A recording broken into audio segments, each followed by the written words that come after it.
Assalamu alaikum everyone. I am Imran Kasuri. Welcome to IK Mentor.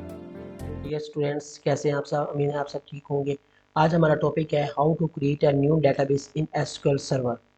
बहुत से student के मुझे क्वेश्चंस आ रहे थे कि सर डेटाबेस के ऊपर आप क्यूरी लगाना तो सिखा रहे हैं, लेकिन डेटाबेस को क्रिएट कैसे करना है, इसमें टेबल कैसे बनाना और डाटा कैसे रखना है, ये सब तो हमें पता नहीं है और क्यूरी कहाँ पे लगाएं।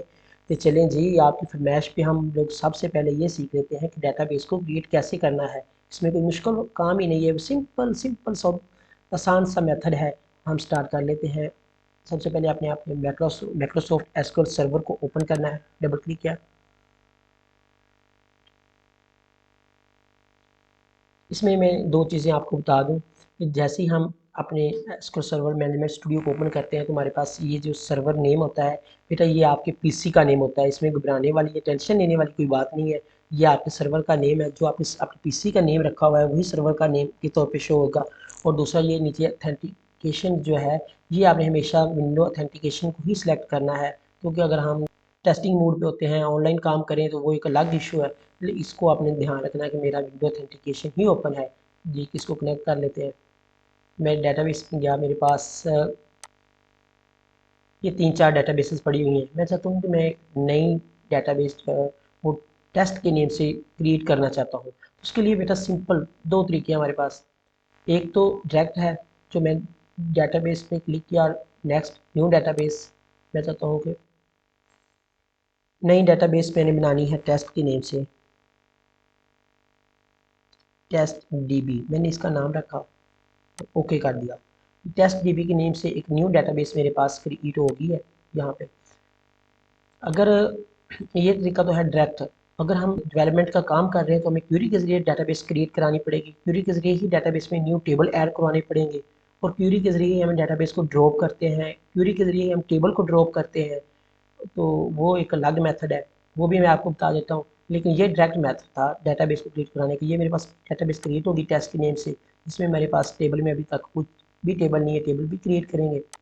और मैं अभी देख लेता हूँ कि इसको हमने डेटाबेस अच्छी नहीं लग रही है, हमें नाम अच्छा नहीं लग रहा, हम चाहते हैं कि इसका नेम चेंज कर दें। तो हम डेटाबेस के ऊपर राइट क्लिक किया, रीनेम पे गया, और मैं चाहता हूँ कि इसका नेम ओनली टेस्ट कर दिया जाए।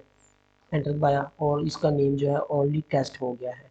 अब मैं डायरेक्ट मेथड से ही हम देख रहे हैं, तो इसको देख लेते हैं। इस डेटाबेस को हम नहीं कहते, नहीं जी, इस डेटाबेस को हमने डिलीट ही करना है भाई, न्यू डेटाबेस बना लेंगे। तो राइट क्लिक किया और डिलीट पे जाके इसने हमने इसको डिलीट कर दिया। ओके, ये डेटाबेस हमेशा हमेशा के लिए हमारे पीसी से ख़त्म हो गई है। अब देख लेते हैं कि एक डेटाबेस हमने बनानी है क्यूरी के ज़रिए। मैंने अपने पीसी का नेम जहाँ सर्वर मैनेजमेंट स्टूडियो जो हुआ है यहाँ पे क्लिक कर रहा हूँ, ये ध्यान रखना आपने। यहाँ पे क्लिक करके मैंने राइट क्लिक किया, न्यू क्यूरी ली। अब मैं यहाँ पे क्यूरी के ज़रिए डेटाबेस को क्रिएट करने का तरीका बताता हूँ आपको।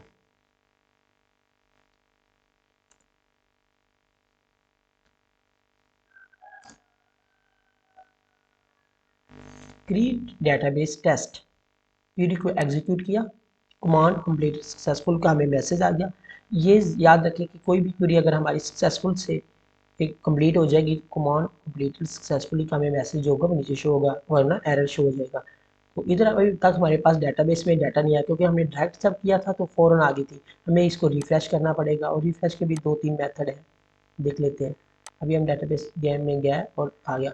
अगर ऐसा करने से ना भी आए तो हमने अपनी डेटाबेस के ऊपर जाके राइट क्लिक करके इसको रिफ्रेश यहाँ से भी कर सकते हैं। ये मेरे पास एक डेटाबेस आ गई टेस्ट टेस्ट के नेम से। अब फिर से देख लेते हैं, हम चाहते हैं कि नहीं जी, इसका नेम तो टेस्ट डीबी होना चाहिए।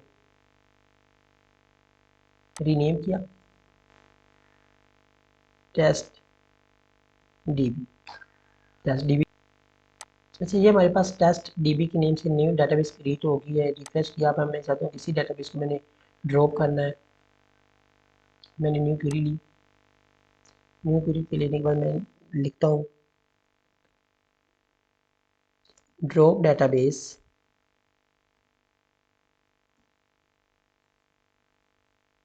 टेस्ट डीबी, वो नीचे आ गया मेरे पास, ड्रॉप डेटाबेस टेस्ट डीबी। अब मैं इस क्वेरी को एग्जीक्यूट करूँगा तो ये डेटाबेस जो है ऑटोमेटिकली ड्रॉप हो जाएगी। Command complete successful. जैसे मैंने रिफ्रेश किया, इधर आए डेटाबेस पे हम देखते हैं हमारे पास टेस्ट डीबी के नेम से कोई भी डेटाबेस नहीं है। ये था सिंपल वे। दोनों तरीकों से मैंने आपको बता दिया कि डेटाबेस को क्रिएट कैसे करते हैं, डायरेक्ट और क्यूरी के जरिए डिलीट कैसे करते हैं, और हम इसको रीनेम कैसे करते हैं वो भी बता दिया। आज के लिए इतना ही। अल्लाह हाफिज़।